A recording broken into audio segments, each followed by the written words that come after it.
The red tally light above camera 2 glowed hot and unblinking.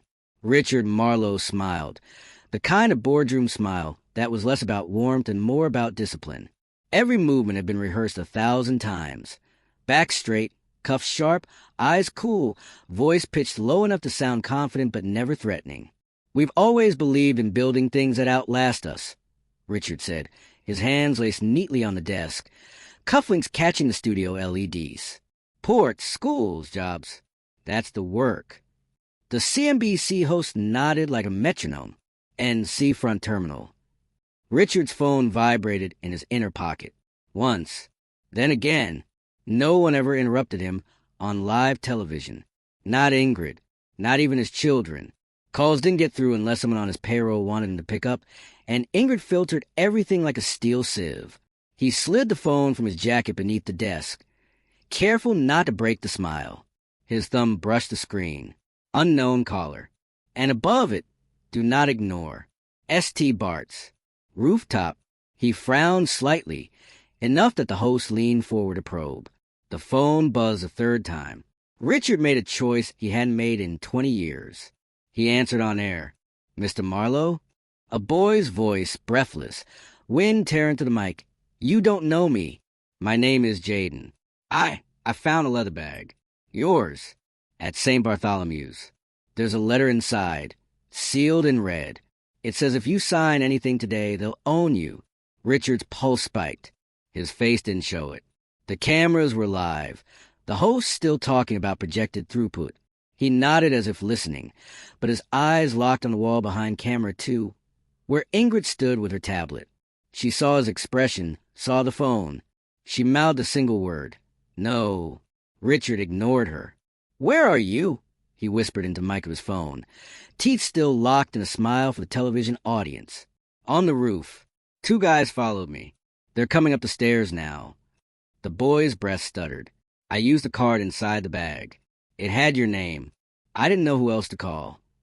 Richard rose from his chair. The host blinked, startled, penned halfway through a note. "Mr. Marlowe?" Richard leaned closer to the host, his voice smooth enough to calm a skittish market. "Breaking news," he said into the camera. "I'll be right back." He walked off the set without looking back. The rooftop. Rain slashed sideways across Park Avenue, turning the city into a smear of headlights and glass. Jayden Cruz pressed his back to the rooftop door of St. Bartholomew's, his chest heaving. He dragged 2 planks of wood across the push bar, but they rattled every time a man on the other side shoved. The leather bag sat heavy at his feet. Inside, the envelope, the folder, the silver card case, the flash drive with its ominous label. He'd only opened the letter once, just long enough to read the name Richard Marlowe, and the words "Seafront Terminal isn't what you think it is." Now it felt like the letter was burning through the leather. "Jayden." Richard's voice said in his ear, calm, controlled, like a man who'd done this before. "Stay with me. Is the door locked?" "It's a push bar." Jayden's throat was raw. I braced it, but... The wood shuddered violently. A hinge screeched. "Can you see another way out?" "There's a fire escape," Jayden said. He turned, eyes darting to the east edge. Rain hammered the slick metal ladders bolted to the side of the church. A 10-story drop beyond below. "It's too wet. I'll slip." "Then stay put. My people are close. Keep them talking. Make them waste time." Jayden's laugh cracked, bitter and young. "How?" "They're breaking the door down." "Ask who sent them." Jayden swallowed. His voice shook as he shouted through the door. "Who sent you?" A chuckle rolled back through the wood. "The weather." Jayden froze. Richard's voice in his ear turned sharp. "He said that?" "Yes," Jayden whispered. "Marcus," Richard muttered, almost to himself. "It sounds like Marcus." The door jolted hard, one plank snapping free. Jayden pressed tighter against the handle. "They're coming through." Richard's voice hardened into steel. "Listen to me. You hold 2 more minutes. My team is there. Do you hear me? You hold." "Mr. Marlowe," Jayden said, his voice small and breaking. "I don't want to die up here." "You won't." Richard's promise came like a knife. You hear me? You won't. Rescue. Ingrid's black sedan fishtailed to the curb as Richard climbed in, rain soaking his suit. Two men, black jackets, rooftop stairwell, Richard barked. Ingrid already had the feed pulled on her tablet. East stairwell. They're almost through. ETA? 2 minutes. Richard clenched his jaw. That's one too long. On the rooftop, the door burst open. Jayden stumbled backward as two figures spilled out, one tall, shaved head glistening with rain, baton gleaming. The other wiry, slick hair plastered his skull. "The bag, kid," the tall one said. "You don't want this fight." Jayden's fists clenched around the strap. His voice wavered, but held. "Come take it." The wiry man lunged. Jayden swung the bag like a shield. The folder inside thudded against ribs. The wiry man snarled, "Shove him down." Then another door slammed open from the far side of the roof. Two men in black suits stormed in, Marlowe's private security. Shouts broke, bodies collided. The baton clattered across the roof as the tall man cursed. Jayden crawled backward, clutching the bag. His breath hitched when he saw a third figure step into the rain. Richard Marlowe. Tall, silver-haired, eyes glinting cold fire in the storm. He didn't shout. He didn't run. He just walked forward, as if the rooftop belonged to him, as if the storm answered to his schedule. The tall intruder froze, recognition sparking. Marlowe. Richard's gaze was ice. "Leave the boy. Leave the bag. You walk away tonight." The wiry man spat blood. "Or what?" Richard didn't move. "Or you learn the hard way what happens when you try to steal from me." The tall man hesitated. His partner tugged his sleeve. Then, with a curse, they bolted for the fire escape, vanishing into the storm. Richard knelt beside Jayden. The boy's hoodie clung to him, his hands shaking around the bag. "You're safe?" Richard said, voice lower now. "I've got you."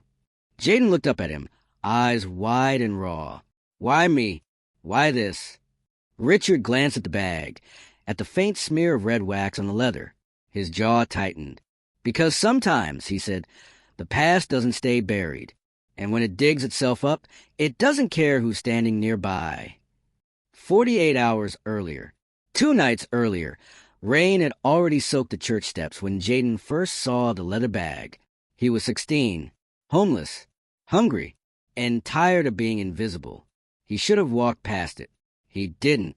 Inside, the letter, the folder, the pen, the card case, and a flash drive labeled Elena_final. He didn't know what it meant. He just knew it felt important. Dangerous. Heavy. And for the first time in a long time, he felt like someone had handed him a story that wasn't finished yet. The aftermath. The rooftop was quiet again, save for the patter of rain dripping off the fire escape. Jayden's chest rose and fell in ragged bursts. The leather bag dug into his ribs where he clutched it, as if letting go meant the storm would take him too. Richard Marlowe crouched beside him, rain darkening the silver of his temples, eyes sharp but steady. He didn't touch Jayden. He knew enough not to, but his presence anchored the boy against the chaos that still echoed. "You held," Richard said simply. Jayden blinked rain for his lashes. "I didn't feel like I held anything." "You did." Richard straightened, turning to Ingrid. "Get him in the car." Jayden shook his head. "Wait, don't you want to see the letter?" Richard's jaw ticked. For a moment, he looked like a man staring at a wound he'd stitched shut decades ago. "Tomorrow," he said. "Noon. My office." Jayden frowned. "Why not now?" Richard's eyes flicked toward the storm clouds roiling above the city. "Because there are hours when the past screams louder than the future. Noon is neutral. The invitation. By morning, the city was no less ruthless." Jayden woke in a bed softer than anything he'd known since his mom's apartment years ago. Marlowe's guest suite was all glass and clean lines, the kind of place that made you nervous to touch anything. He stared at the ceiling, half convinced last night had been a dream, until the leather bag stared back from a chair. Ingrid was waiting in the hall when he emerged. Perfect navy suit, hair coil like control itself. She handed him a press shirt and blazer. "Put these on," she said. "You're meeting Mr. Marlowe at noon." Jayden pulled at the stiff collar. Do I have to? Unless you want security to treat you like a trespasser. Yes. He muttered something about monkey suits, but he wore it. Level S. The elevator doors whispered open onto level S. Quiet, clinical, cameras winking from every corner. Jayden felt the weight of eyes on him as Ingrid guided him into a conference room. The bag sat on the table, sealed shut. Next to it lay a letter opener with a bone handle. Richard stood at the head of the table, sleeves rolled, as if he'd been waiting all morning. "Mr. Cruz," Richard said, voice low but not unkind. "You brought me something I thought I'd lost forever." Jayden slid into the chair across from him. His palms were damp. "I didn't read it, just the name." Richard's gaze softened a fraction. "That was more restraint than most grown men I know." He unbuckled the bag slowly, reverently, as though each clasp were a lock on a vault. Then he drew out the envelope. The wax seal was still intact, deep red, stamped with a plain circle. Richard held it in both hands. This letter was written in 1999 by a woman I once trusted, Elena Ward. Jayden leaned forward. The same name on the video file. Richard stiffened. "You saw that. It was labeled. I didn't open it." Richard studied him again, the way one might study an opponent who hadn't yet chosen whether to be an ally. Then he nodded. "Good." He set the opener against the wax and pressed. The seal cracked with a soft pop that seemed to echo louder than the rain outside. The letter. Richard unfolded the heavy paper. The handwriting was precise, urgent. His eyes moved, and though his face remained composed, his breathing deepened. Jayden watched every flicker, every pause, every line that seemed to strike harder than the last. Finally, Richard slid the letter across the table. "Read." Jayden bent over it. "Richard, if you're reading this, it means I failed to keep the storm from reaching you. I cannot send this letter, because sending it makes it real. But I must write it, because silence is worse. Seafront Terminal is not what you think. The amendment they will bring you Monday was not drafted by your council. It came from Harbor and Stone at the request of Marcus Deveraux. If you sign it, you will believe you own Seafront. In truth, you will have written your future into their hands. You will not own the port. They will own you. If you confront Victor, he will lie. If you confront Marcus, he will laugh. If you look at me, I will lie too, because it will be safer for you if you believe I knew nothing. I cannot stay. If I do, they will bury me. If I leave, maybe you will survive. There is a copy of the amendment and the schedule. Do with them what you always do. Fight, argue, win. Forgive me, or don't. E. Jayden lifted his head slowly. The silence between them was heavy. "She tried to warn you," he said. Richard's eyes were shadowed. "She tried, and I didn't listen." Jayden hesitated. "Do you think she's alive?" Richard's jaw worked. "I buried that question a long time ago." Ingrid, who had been silent, finally spoke. "You may need to dig it up." The assignment. Richard rewrapped the letter carefully, then fixed his gaze on Jayden. "You said 2 men chased you. Did you see their faces?" Jayden nodded. One tall, shaved head. The other, dark hair, slicked back. Richard exchanged a look with Ingrid. "Marcus's men," she said flatly. Richard's hands tightened around the envelope. Then he looked back at Jayden. "You've already stepped into this. There's no walking away clean now." Jayden swallowed. "So what happened to me?" Richard's blue eyes softened, but only slightly. "You work for me. Temporarily. Call it an internship, if that helps. You'll help us find out why this letter surfaced now, and who wanted you to bring it here." Jayden's chest tightened. "Why me?" "Because sometimes the person who finds is more valuable than the one who owns," Richard said. Noon's neutral. When Jayden finally left the tower that afternoon, the bag still heavy across his chest, the city felt sharper. Every car idling too long made his pulse spike. Every face in the crowd felt like it lingered a beat too long on his. He touched the envelope through the leather, the crack in the wax seal, the folded truth inside.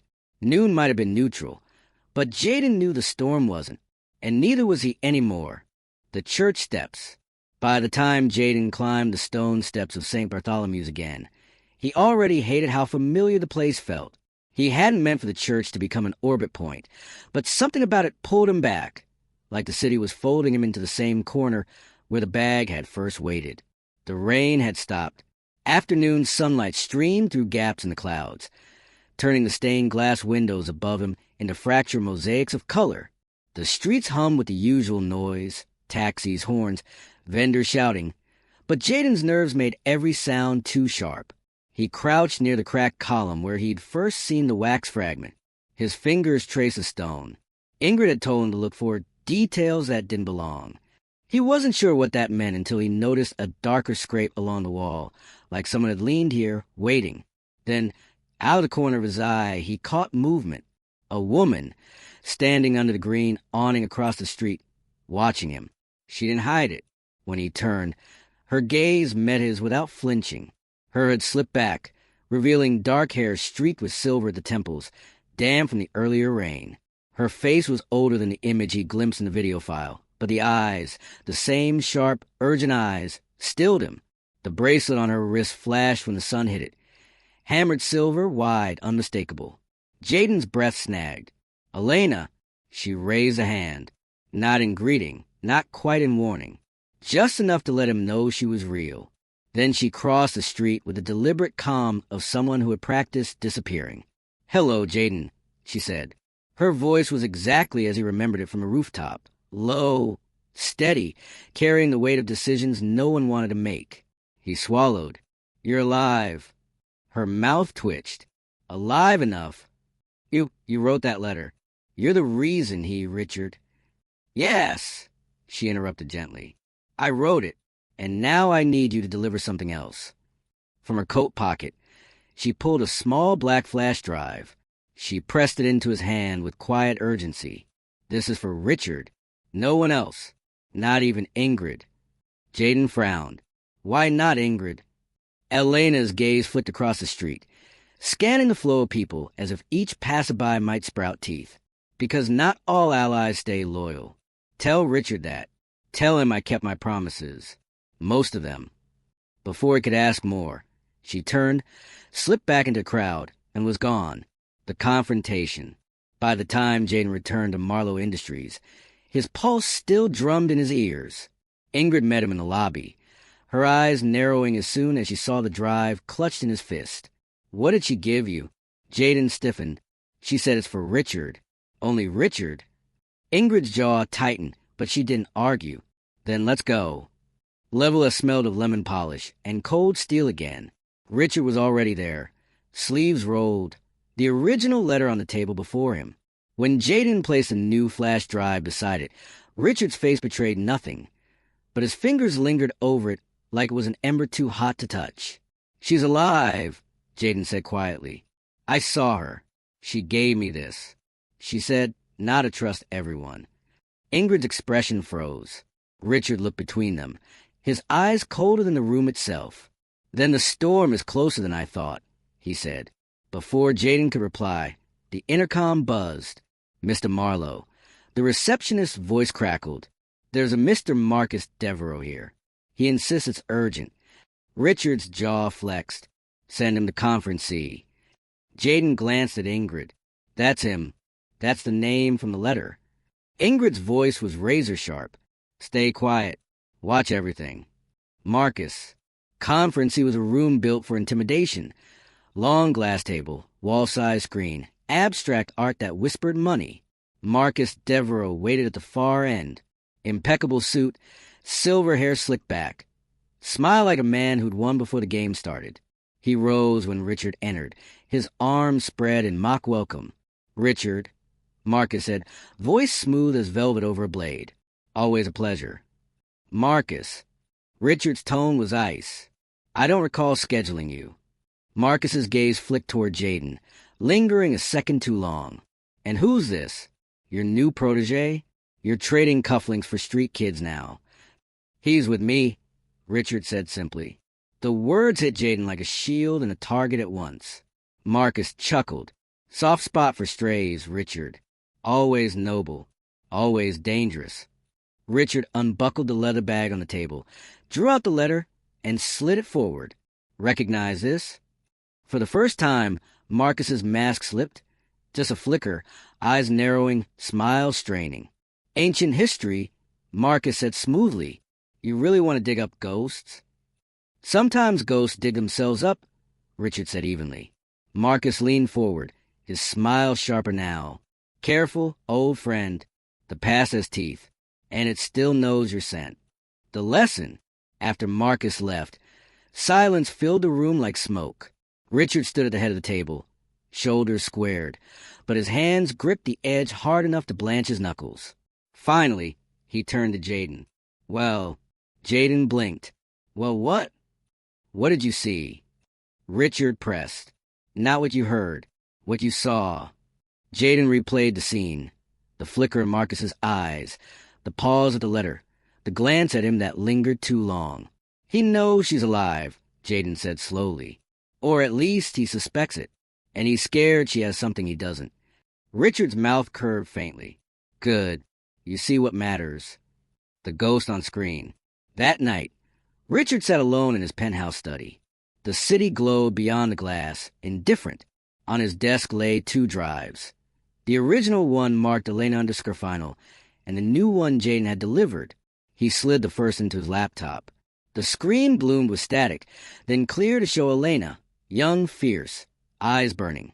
Richard, she began, if you're watching this, it means I failed to disappear. Her voice filled the room, and for the first time in decades, Richard Marlowe felt the past speaking louder than the present. The study.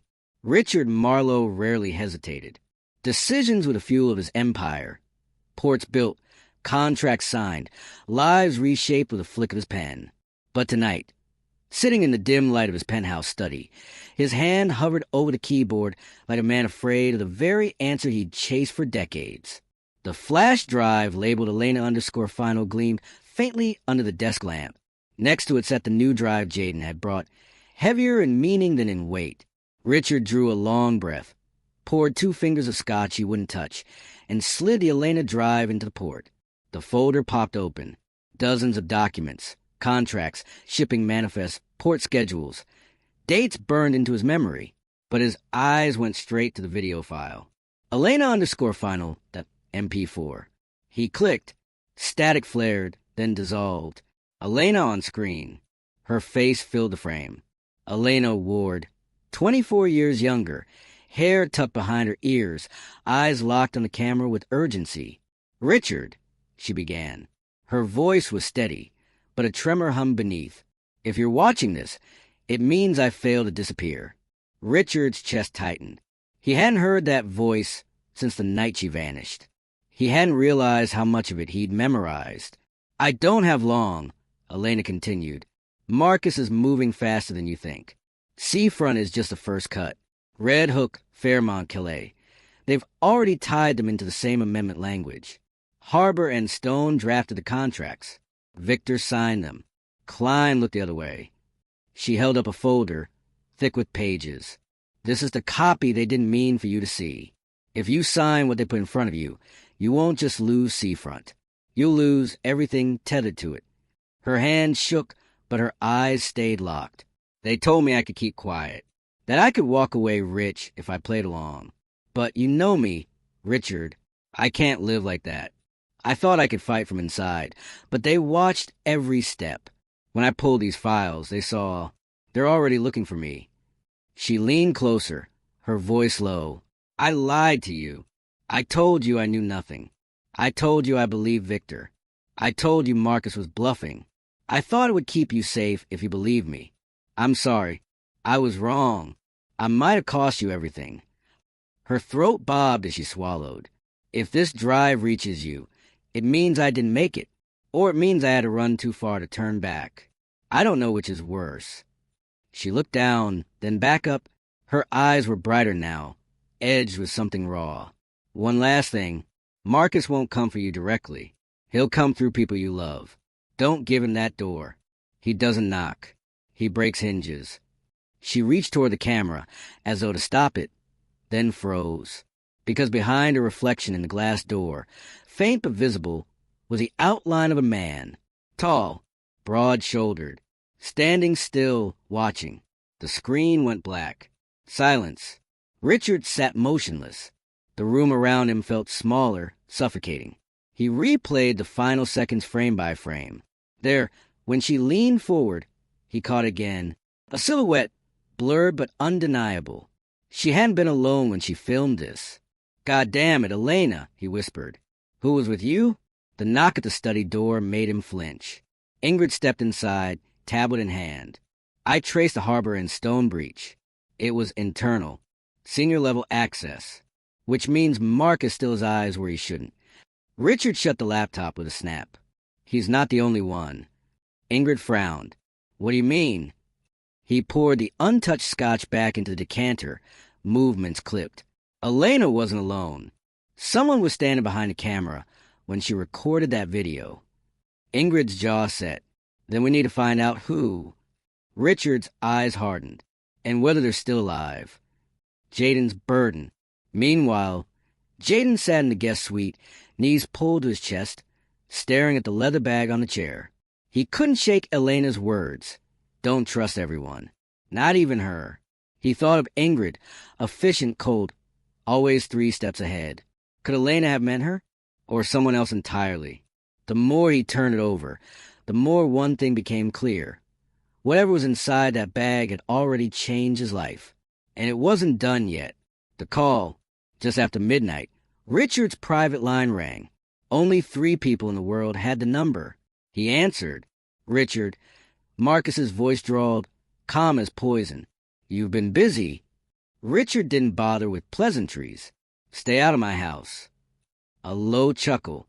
"If I wanted in your house, I wouldn't knock. I just wanted to remind you that ghosts are unreliable witnesses, especially ones who've been hiding for 24 years. Richard's grip tightened on the receiver. "If you touch the boy..." "The boy..." Marcus interrupted, feigning confusion. "Ah, so he matters already. Good to know." The line went dead. Richard stared at the phone, pulse pounding. He knew what Marcus was doing, and he knew it was working, because for the first time in years, Richard Marlowe was afraid. The war room. By sunrise, the private conference suite on the 38th floor of Marlowe Industries looked less like an office and more like a bunker.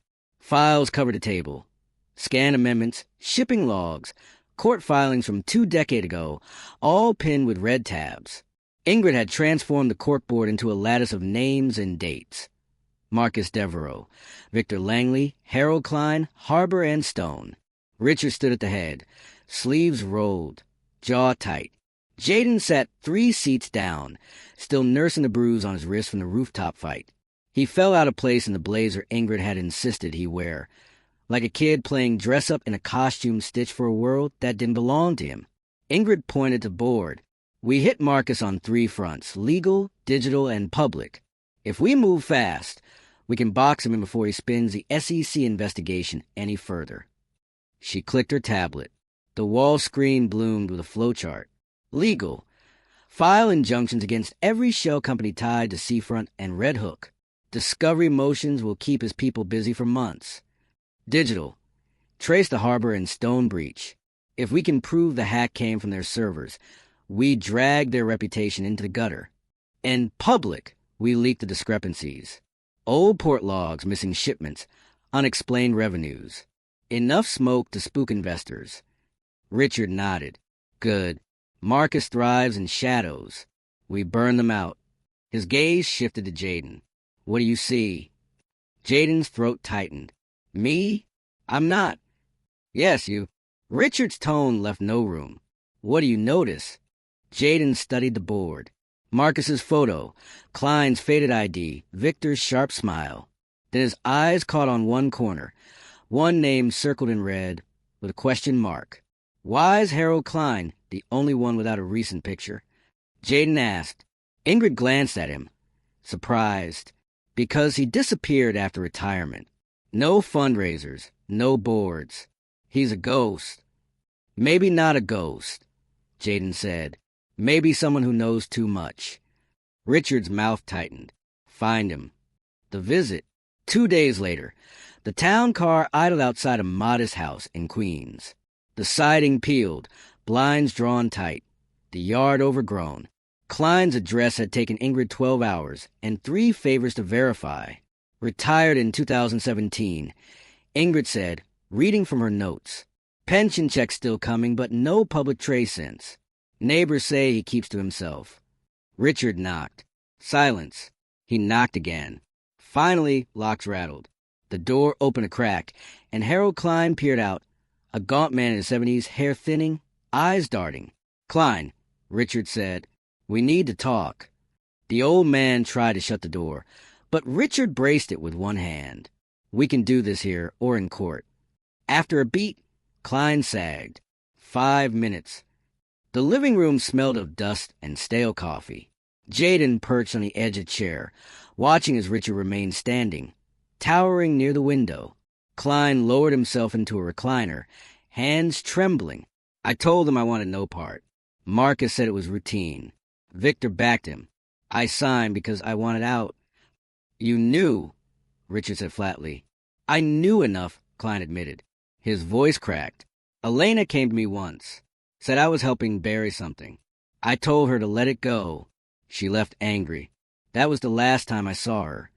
Jayden leaned forward. "Where?" "A diner, 72nd Street. She had the file. She said if I wouldn't help, she'd find someone who would." Silence stretched. Klein rubbed his temples. "If Marcus knows you're digging, you'll end up like her." Richard's eyes glinted. "That depends on whether she ended up at all. Marcus moves." That evening, Ingrid's phone buzzed while they drove back to Midtown. She read the alert, her face turning to stone. "What?" Richard asked. "SEC just announced a formal investigation into Marlowe Industries," she said.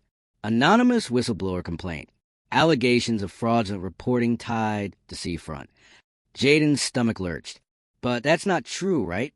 Truth has nothing to do with it," Richard said, voice sharp as glass. "Marcus just fired his first shot." The dinner. That night, Richard insisted on taking Jayden out. Not to a rooftop gala, but corner booth at a steakhouse where the lights were low and the waiters knew when not to hover. "You need to understand what Marcus is," Richard said as the plates arrived. "He's a predator who uses law as camouflage. He'll probe every weakness. And now, because you touched that bag, you're on his board." Jayden's fork paused. "So what, he'll come after me?" "He already has." Richard's eyes were unflinching. "The break-in at the penthouse wasn't random. You were the target. The bag was the excuse." Jayden's pulse thudded. "Then why not cut me loose? I'm just a kid. I don't matter." Richard leaned closer, his voice low. "Marcus thinks everyone matters. As leverage. The only way you survive is to be harder to use than to erase." Jayden swallowed hard. He thought of Elena's words. Someone with nothing left to lose is harder to buy. But what if Marcus didn't try to buy him? What if Marcus simply tried to remove him? The encounter. The next evening, Jayden left the tower alone for the first time. Richard's driver was meant to take him back to the penthouse, but Jayden had asked to stop at the bodega for coffee. He was halfway back when a black sedan pulled to the curb. The passenger window slid down. Marcus Deveraux leaned into the streetlight glow. Immaculate suit, wolfish smile. "Mr. Cruz," Marcus said smoothly. "Do you have a minute?" Jayden froze. Marcus gestured casually. "Don't worry. I'm not here to hurt you. If I were, you wouldn't have seen me coming. I'm here to offer you perspective." Jayden's fists clenched. "Richard said not to talk to you." Marcus chuckled. "Of course he did. Richard doesn't like anyone telling his strays they have a choice." Jayden's pulse hammered. "What do you want?" "To help you," Marcus said simply. "Richard's world chews people up. He'll make you a pawn in his war, and when you're broken, he'll move on. Me? I pay my allies. I reward loyalty. You bring me that bag, and I guarantee you a life better than anything Richard will give you." Jayden shook his head. "I'm not for sale." Marcus's smile widened, unbothered. "Everyone's for sale, boy. The only question is price." The sedan rolled off, leaving Jayden in the glow of the streetlight, heart pounding, Richard's warning echoing in his head. The storm front. Back at the penthouse, Richard listened in silence as Jayden told him what had happened. When he finished, Richard poured himself a drink, hands steady but jaw set. "He's testing you," Richard said, "seeing if you'll crack. He'll try again." Jayden's voice was tight. "What if I do crack?" Richard looked at him with something like pride. "Then you wouldn't have told me about the offer." Jayden exhaled shakily. The storm was here, and he was already standing in the middle of it. The morning briefing. By dawn, the 38th floor looked like a newsroom wired for war. The corkboard was crammed with more lines of red string. Documents were stacked in neat but menacing towers, and 3 young attorneys hunched over laptops like soldiers on the front. Richard Marlowe entered with the calm of a man who refused to look rattled. His suit was dark, his tie understated, but his eyes were sharp enough to cut.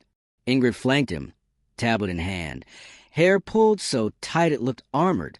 Jayden trailed behind, tugging at his too-stiff blazer. He still felt like an intruder in this world, but Richard hadn't given him the option of stepping out. "Marcus thinks he has the initiative," Richard said, voice even.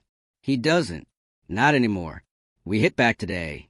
He pointed at the corkboard. 3 fronts. Legal, public, and personal. The attorneys straightened. Ingrid tapped her tablet, bringing up ship logs on the wall screen. "Legal. Injunctions are ready," she said. "We freeze every shell company Marcus tied the seafront. Even if the court drags, it ties up his cash. Public. We leak the port discrepancies. Red Hook shipments that vanish. Calais containers duplicated. Enough smoke to choke Harbor and Stone." Richard turned to Jayden. "And personal. That's where you come in."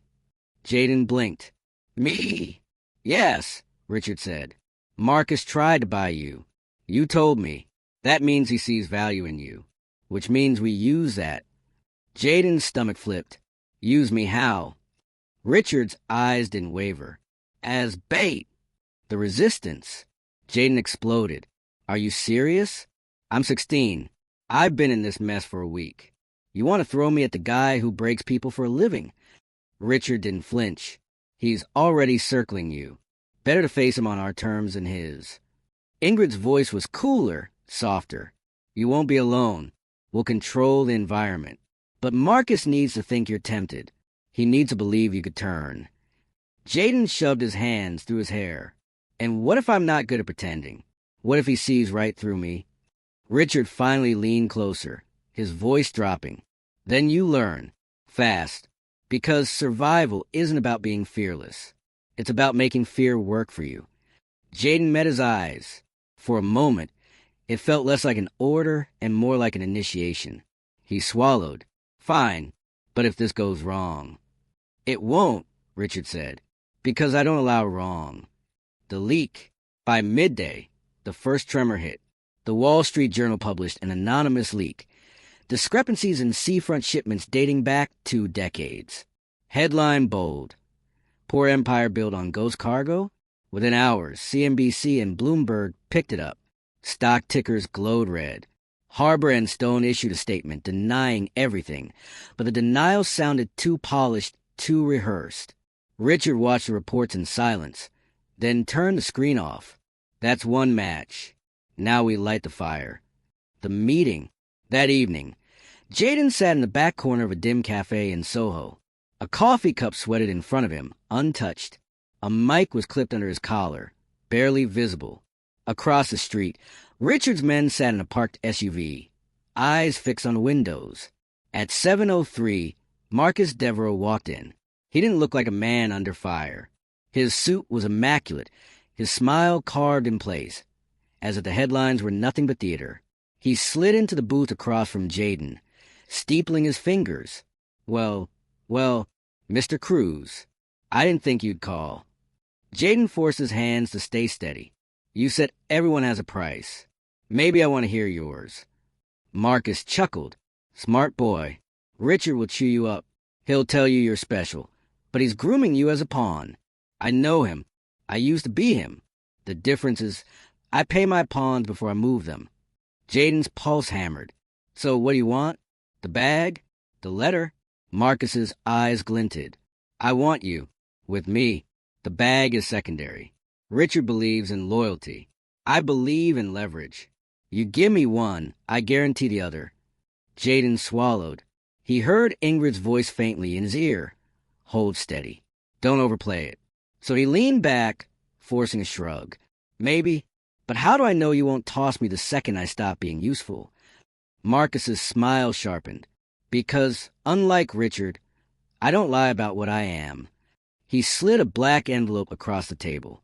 Inside is more money than you've ever seen. Take it. Walk away. Let the billionaires fight their own war. Jayden stared at it. His fingers itched. He thought of the shelters, the hunger, the endless cold nights. But then he thought of Richard's voice. He'll try again. Jayden pushed the envelope back. Not enough. For the first time, Marcus's smile faltered. Good, Jayden thought. Got you. The revelation. Marcus leaned closer, eyes narrowing. You sound just like her. Jayden's stomach tightened. Like who? Elena, Marcus said. Always thought she could play both sides. Always thought Richard would forgive her lies. She was wrong. And so are you. He stood, slipping the envelope back into his jacket. Enjoy your coffee, boy. The next time we talk, you won't be able to choose. Jayden didn't breathe until Marcus walked out. The SUV door opened 30 seconds later. Richard climbed out himself, rain beating on his shoulders, and entered the cafe. He sat where Marcus had been, staring at the table. You did well, Richard said. Jayden shook his head. He knew. He knew Elena.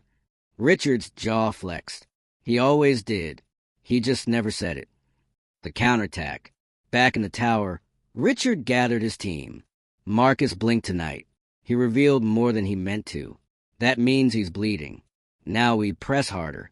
Ingrid handed Jayden a warm drink. You did better than you think. Jayden wrapped his hands around it, trying to still the tremor in his chest. It didn't feel like it. Richard's voice was steady. That's because you were in the fight. Welcome to it. The diner on 72nd. The rain had given the city a rare pause, and neon lights along 72nd Street smeared against puddles like melted glass. Jayden followed Ingrid into the greasy diner Elena had named in Klein's story. The booths were cracked vinyl, the air thick with burnt coffee and fried onions. It smelled like 1999, hadn't quite left. Richard arrived last. Trench coat collar turned up, expression unreadable. He slid into the booth opposite Jayden. Ingrid sat at the edge, scanning exits like a soldier. The bell above the door jingled softly. Elena Ward stepped inside. Older now, lines at her eyes, silver streaking her dark hair, but still carrying that presence, the kind of gravity that turned a crowded room into her orbit. The silver bracelet caught the fluorescent light as she tugged her hood down. She didn't sit right away. Her eyes locked on Richard's, and for a long moment neither spoke. Then she lowered herself across from him, her voice steady. Hello, Richard. Elena. His tone was flat, but his hand tightened around the coffee cup. You're supposed to be dead. Supposed to be, she agreed softly.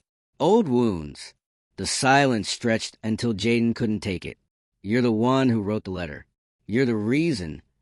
Elena turned to him. Her gaze softened. And you're the boy who picked it up. I should thank you. Jayden bristled. Those men almost killed me because of you. I know. Her voice cracked briefly. And I'm sorry. You were never meant to be in this. But sometimes fate picks the wrong messenger. Richard cut in, voice sharp.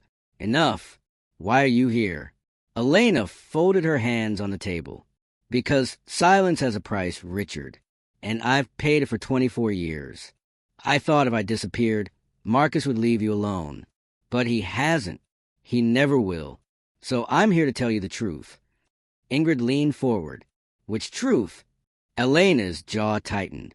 That I wasn't just warning you back then. I was part of it. The confession. Richard's coffee cup hit the saucer too hard. You're admitting... Yes. Elena's eyes shone. I drafted the First Amendment. Harbor and Stone needed someone on the inside who could make the language look routine. Victor supervised. Marcus orchestrated. And me? I convinced myself I was protecting you by smoothing the edges. Richard's face hardened, fury barely restrained. Protecting me? By selling me out? Elena's voice rose, raw. By keeping you alive. Don't you get it? They wanted more than your company. Marcus wanted leverage. He wanted to own you. If I hadn't played along, if I hadn't lied, you wouldn't be sitting here. You'd be gone like me. Silence slammed down. Even the diner clatter seemed to mute. Jayden's chest tightened. He looked between them, feeling like a witness to a wound deeper than anything he'd ever known. The breaking point. Richard finally spoke, voice low and dangerous. So all these years, I thought you vanished to save me. You vanished to save yourself. Elena flinched, but didn't look away. Both can be true. Richard pushed back from the booth, rising to his full height. If Marcus thinks he can use you again, he's wrong. Because now you're nothing but proof. A witness. Elena's hand shot out, grabbing his wrist. If you make me a witness, I'm dead before dawn. Richard stared down at her hand, then at her face. Jayden saw it. The war between rage and something else flickering in Richard's eyes. Jayden's voice. Jayden finally blurted, "Stop." Both of them looked at him. His hands shook, but his voice held. You're acting like this is just about what you two did 20 years ago. But Marcus doesn't care about your guilt or your forgiveness. He's coming for both of you now. And if you tear each other apart, he wins before the fight even starts. Elena's eyes softened at him. Richard's jaw flexed. For a moment, no one moved. Then Richard sat back down slowly, the storm in his expression not gone, but banked. The warning. Elena leaned closer. Marcus isn't waiting anymore. The SEC complaint was only his first move. His next is personal. He'll come through people close to you, Richard. He always does. Richard's gaze hardened. Then let him try. Elena shook her head. You don't understand. He already has. She slid a folded paper across the table. Richard opened it. Inside was a list of names, board members, executives, even Ingrid's own deputy, each marked with a symbol. They're already compromised, Elena whispered. Bought, threatened, blackmailed. Marcus owns them now. Ingrid's face paled. Half our inner circle. Richard's hands clenched the paper. Then we clean house. The price. Elena rose. If I stay, I'm dead. If I leave, maybe you still have a chance. But if you trust me, if you let me help, I can give you the rest of what I took from Harbor and Stone. The pieces Marcus never knew survived. Richard stood too, eyes drilling into hers. And what did that cost me? Elena's expression broke. Grief and defiance mingled. Everything you thought I was. Marcus in the shadows. As they left the diner, a black car idled across the street. Inside, Marcus Deveraux watched through tinted glass, smile razor thin. Perfect, he murmured. Let the ghosts eat each other. The car rolled into the rain, headlights vanishing down 72nd Street. The headline. At 6:15 a.m., Ingrid's phone buzzed so violently it fell off the nightstand. She caught it, read the alert, and cursed, a word Jayden had never heard from her before. By the time Richard walked into the war room, still fastening his cufflinks, the wall screen already displayed the New York Times homepage. Exclusive. Secret letters reveal Elena Ward betrayal of Marlowe Empire. Beneath the headline was a scan of a letter. Same stationery. Same wax seal. Same handwriting. But the content was wrong. It didn't warn Richard. It condemned him. The forged text claimed Elena had documented Richard's involvement in fraudulent shipping contracts, that he knowingly signed amendments with Harbor and Stone to cover money laundering schemes, that Elena had fled because Richard threatened her life. The words were poison, and they looked real. Jayden's stomach dropped. They faked it. Richard stared at the screen, jaw tight. No, they improved it. They took her warning and sharpened it into a blade. The fallout. By noon, cable news had looped the story nonstop. Commentators dissected every word, splicing it with footage of Richard leaving the CNBC studio days earlier. The market wobbled. Investors called. Board members texted frantic ultimatums. And in the middle of it all, Elena sat in a shadowed booth at Richard's penthouse, watching the chaos unfold on the TV with her arms wrapped tight around herself. They'll believe it, she whispered. The seal, the paper, they'll say I wrote it. You didn't, Jayden said fiercely. "I've seen the real one." "That won't matter." She pressed her palms to her eyes. "Marcus has rewritten the past, and the public prefers a villain they can name." Richard muted the screen. His voice was low, lethal. "Then we make sure Marcus bleeds before they crown him king." Boardroom betrayal. At 3 p.m., Richard convened an emergency board meeting. Jayden sat in the corner, trying to look invisible while the titans of Marlowe Industries turned into a pack of wolves. One member slammed a fist on the table.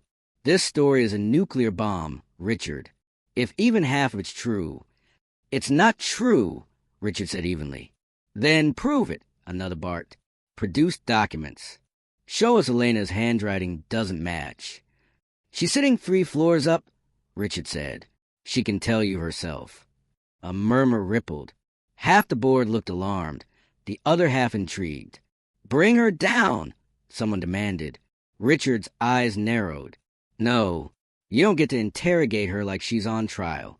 She already paid the price for staying silent." The boardroom fractured, voices overlapping, loyalty fraying. Jayden watched, realizing what Elena had meant. Marcus wasn't coming for Richard with knives. He was coming through everyone Richard trusted. The confrontation. That night, Richard found Elena standing on the balcony, city lights flickering below. "You kept the originals," he said quietly.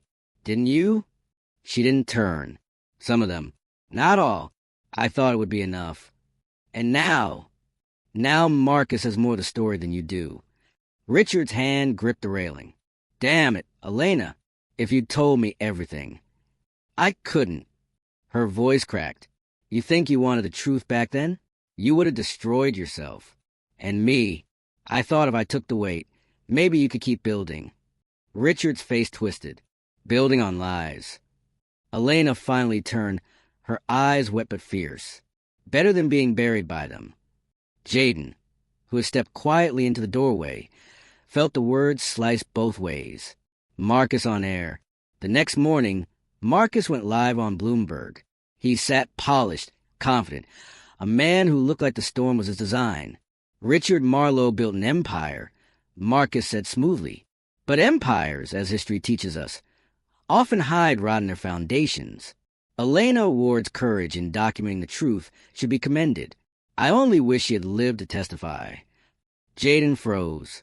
He's saying she's dead. Richard's knuckles whitened on the remote. Then he hasn't seen her yet. Elena's voice was a whisper. Or, he wants me to come out of hiding. Ingrid exhaled sharply. "It's bait. If you show yourself, Marcus will crush you before you can speak." Richard looked between them. "Then we don't let him control the narrative. We show the world the truth. Our way." The knife.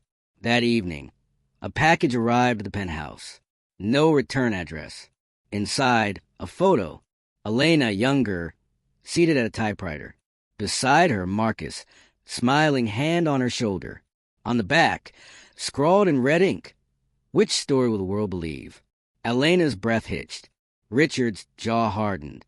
Jayden stared at the photo until his vision blurred, because for the first time, even he didn't know which story he believed. The idea. It was past midnight when Jayden found himself staring at the corkboard in Richard's war room, his eyes stinging from exhaustion. Lines of red string crisscrossed like a spiderweb of betrayal. Names he barely knew. Victor Langley, Harbor, and Stone Klein. Stared back at him like ghosts from another lifetime. But his focus kept drifting to the ship schedules.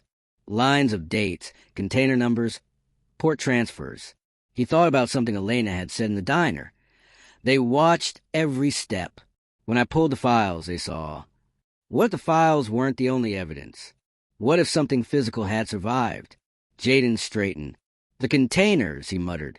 Richard looked up from his desk. "What about them? If Marcus faked letters, fake signatures, fine. But containers don't lie. Those schedules, some of them point to shipments that never cleared customs.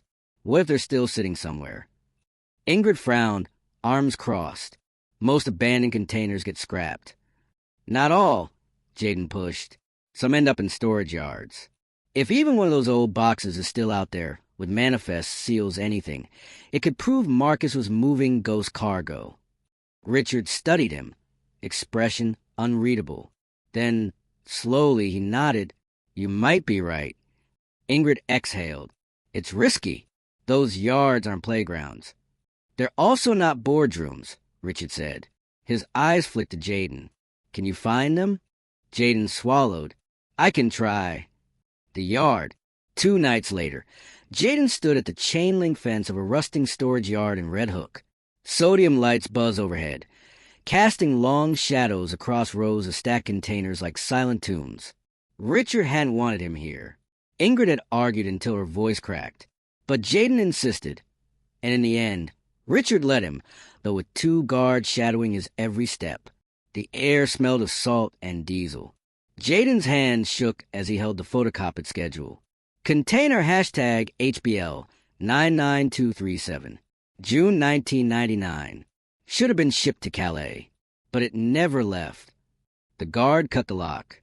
The metal door groaned as it swung open. Inside, dust swirled. Wooden pallets leaned against the walls. And stacked in the back, moldering cardboard boxes marked with faded stamps. Jayden stepped forward, heart hammering. He tugged one open. Inside, sheaves of shipping manifests, still bound with twine. His throat tightened. It's real. The discovery. Back at Marlowe Tower, the manifest spread across the table like treasure maps. Ingrid snapped photos, already encrypting them. These are unaltered, she said. Dates match Elena's notes. Duplicate numbers, phantom shipments. Marcus can't explain this away. Richard stared down at the papers, something close to relief flickering across his face. After 24 years, he shook his head. She really did leave me the trail. Jayden leaned closer. His finger brushed a handwritten note in the margin of one manifest. Initials, E.W. Elena touched this, he whispered. Richard's jaw tightened. And Marcus will burn heaven and earth to make sure no one else does. Marcus strikes back. The next morning, the news cycle exploded again. Harbor and Stone leaked a new discovery. Video footage from 2000 grainy, showing a woman resembling Elena entering a hotel room with Victor Langley. The implication was obvious. She hadn't been a whistleblower. She'd been a co-conspirator. Jayden watched the footage loop on TV, bow rising in his throat. It's fake. Of course it is, Ingrid snapped. But perception is 9/10 of war. Richard shut off the screen, eyes dark. Then we give them something real, to choke on. The warehouse meeting. That evening, Richard drove to a private warehouse by the Hudson. He brought only Jayden and Ingrid. Inside, Elena waited, her hood down, face tired but fierce. When she saw the manifests, her breath caught. You found them. Jayden held up the sheet with her initials. You wrote this. Elena's eyes filled. I tried to leave you breadcrumbs, Richard. I prayed someone would follow. Richard's voice was flat. Why didn't you tell me everything back then? Because you wouldn't believe me. Her hands trembled.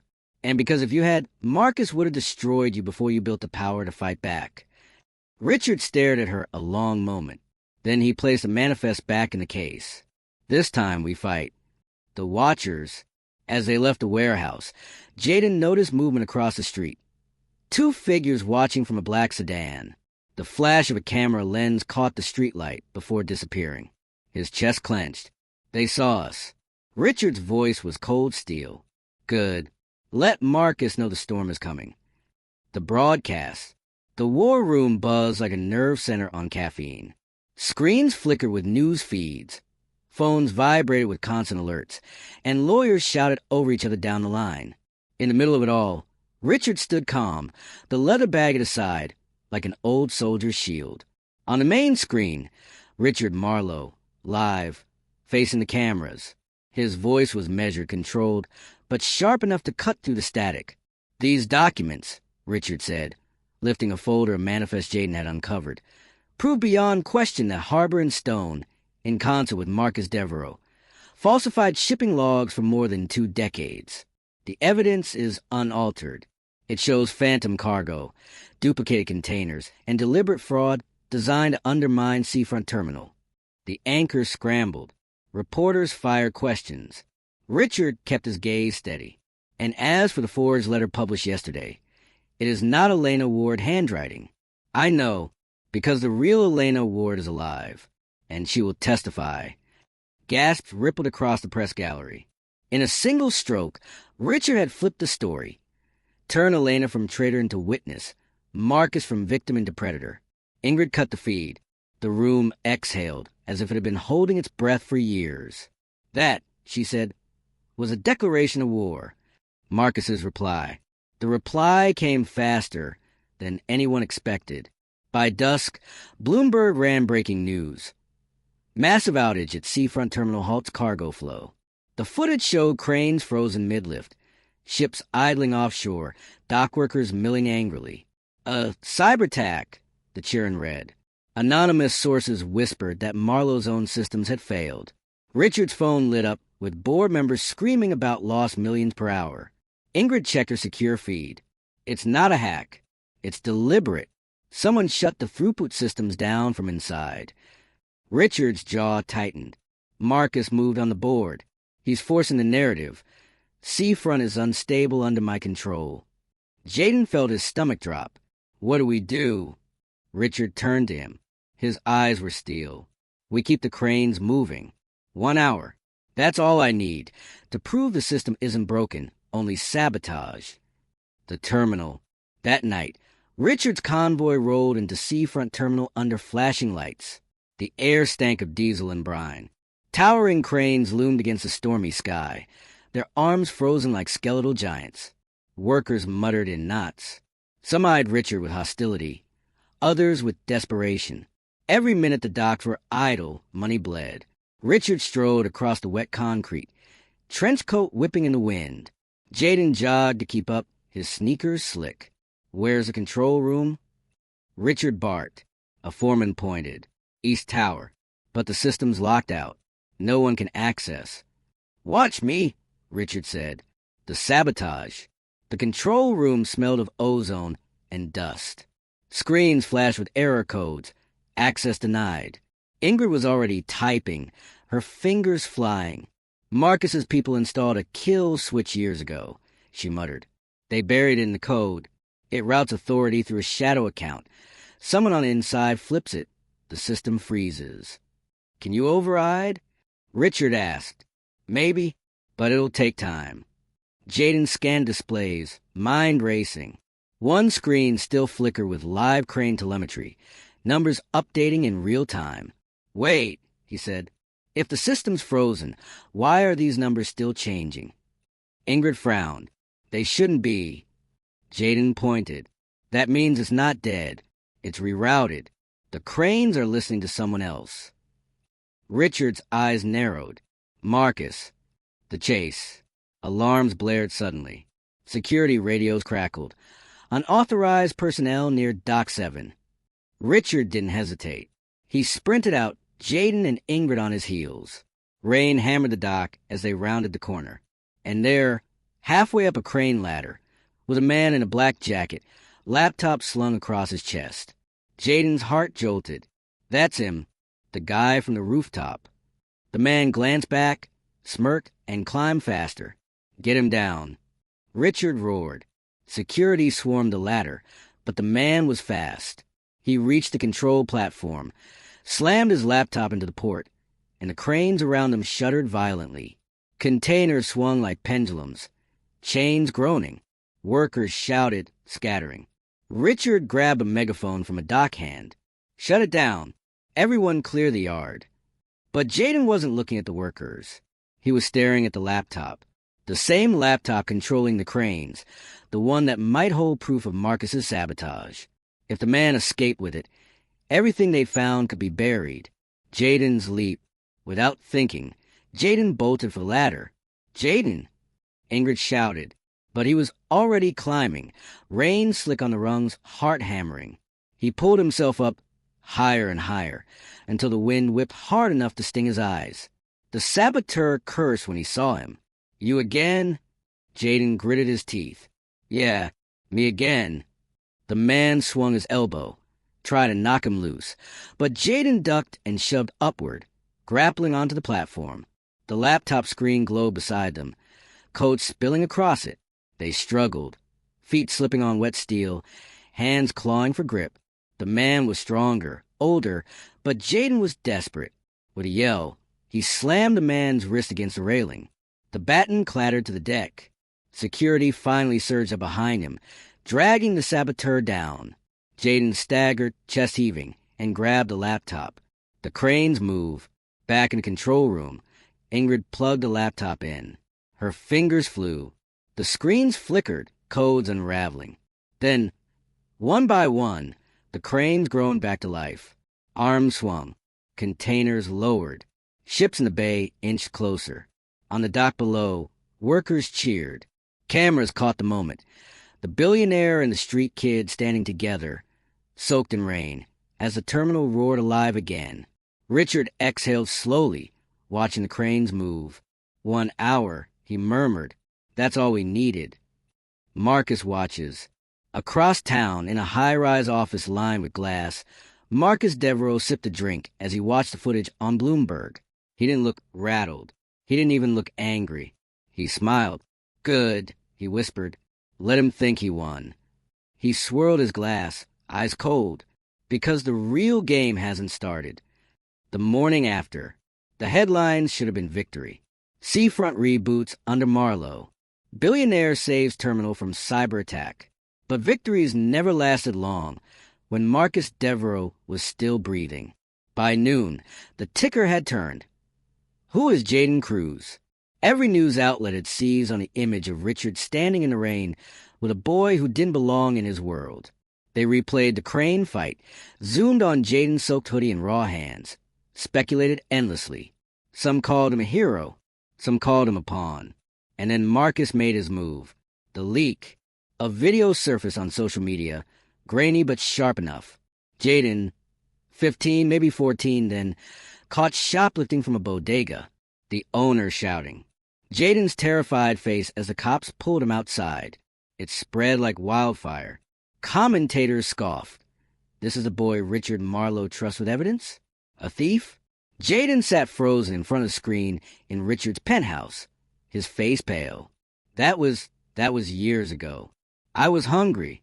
I didn't. You don't need to explain, Richard said evenly. Yes, I do. Jayden's voice cracked. Now everyone thinks I'm just some street rat you picked up for a headline. Richard turned the TV off with one sharp motion. Listen to me. Marcus is playing perception. He wants you to doubt yourself. He wants me to doubt you. That's his game. Jayden's chest heaved. And do you? Richard met his eyes. Not for a second. Elena's silence. Elena hadn't left the penthouse since the seafront fight. She sat by the window, staring at the skyline as if it were a chessboard she could no longer read. When Richard approached, she spoke without turning. He'll come for me next. You know that. He already has, Richard said. The forged letters, the hotel tape. He's building a narrative. When he moves to finish it, he'll aim to erase you entirely. She finally looked at him, eyes tired. Then maybe I should go. Let him erase me. At least it buys you time. Richard's jaw hardened. No, I lost you once. I won't again. Something in her expression cracked, but she stayed silent. The board revolted. 2 days later, the boardroom felt like a courtroom. Half the directors demanded Richard step aside for the good of the company. They cited the SEC probe, the media frenzy, the scandal of harboring a runaway teenager in corporate housing. Richard listened, arms folded, expression carved from stone. Then he stood. You think Marcus will stop if I step down? His voice was quiet but lethal. You think he wants a company? He doesn't. He wants ownership of the rot he planted. You give him this board, and you give him the Empire's corpse. The room went silent. Even his enemies couldn't deny the steel in his words. Still, Jayden saw it. The cracks forming in Richard's foundation. He was fighting a war on too many fronts, and Marcus knew it. Marcus's new weapon. That night, a courier delivered an envelope to Richard's penthouse. No return address. Inside, photographs. Richard's children, grown now, living lives far from their father, snapped in candid moments, leaving apartments, crossing streets, unaware of the lens. At the bottom, a note. You warned him not to open doors. I warned you I break hinges. Richard's hand shook as he crushed the photo. He hadn't spoken to his daughter in 2 years, his son in 3. Not because he didn't love them, but because the distance kept them safe. Now Marcus had closed that distance. Jayden watched Richard's face, and for the first time, he saw fear that wasn't for himself. The choice. Later that night, Richard found Jayden on the balcony. The boy's hair was damp from the misting rain, his hands shoved in his pockets. "Why me?" Jayden asked quietly. "Why'd Elena trust me with that bag? Why not anyone else?" Richard stepped beside him. "Because you had nothing to lose. Marcus can't buy nothing." Jayden looked up, his voice breaking. "But he can destroy it." Richard rested a hand on the railing. "That's where you're wrong. He can't destroy what rebuilds itself. You've already proved that." Jayden swallowed hard, blinking fast. "And what about you? What if he destroys what's left of your family?" Richard's silence was heavier than any answer. Elena's decision. At dawn, Elena entered the study. She placed a small box on Richard's desk. Inside were more documents, contracts, letters, notes she had smuggled out of harbor and stolen before she disappeared. "This is everything I didn't give you," she said softly. "The last pieces. If you use them, Marcus burns. But so do I. My name is on too many pages." Richard looked at her. "You'd risk that." Her smile was sad. "Silence already cost me 24 years. Speaking might cost me my life. Either way, I've already paid." Jayden stood in the doorway, watching them both, realizing that the war wasn't just about money or contracts. It was about what remained when the silence finally broke. Marcus watches. In a glass tower across town, Marcus Deveraux poured himself a drink and studied the news feeds. Jayden's past, Richard's family, Elena's confession. He smiled thinly. "They're breaking," he murmured. "All that's left is a final push." He raised his glass to the city skyline. "And when it falls loud." The storm before, New York hadn't slept in days. Seafront's cranes groaned on the evening news, board members bickered on CNBC, and the public's appetite for scandal only sharpened. Headlines screamed in 2 directions. Marlowe Empire on brink. Deveraux, the savior of the snake. Richard Marlowe stood at the glass wall of his penthouse, the city burning neon beneath him. He held the original letter in one hand, Elena's box of documents in the other. His reflection looked older than he remembered, a man crushed between past and present. Behind him, Elena paced, her bracelet catching the lamplight. Jayden sat on the couch, restless, his knee bouncing. Ingrid's phone buzzed nonstop, her fingers a blur on the screen. "They're calling for you to step down," Ingrid reported. "Half the board. If you don't respond by tomorrow, they'll force a vote." Richard didn't turn. "Then tomorrow, they'll have my answer." The call to arms.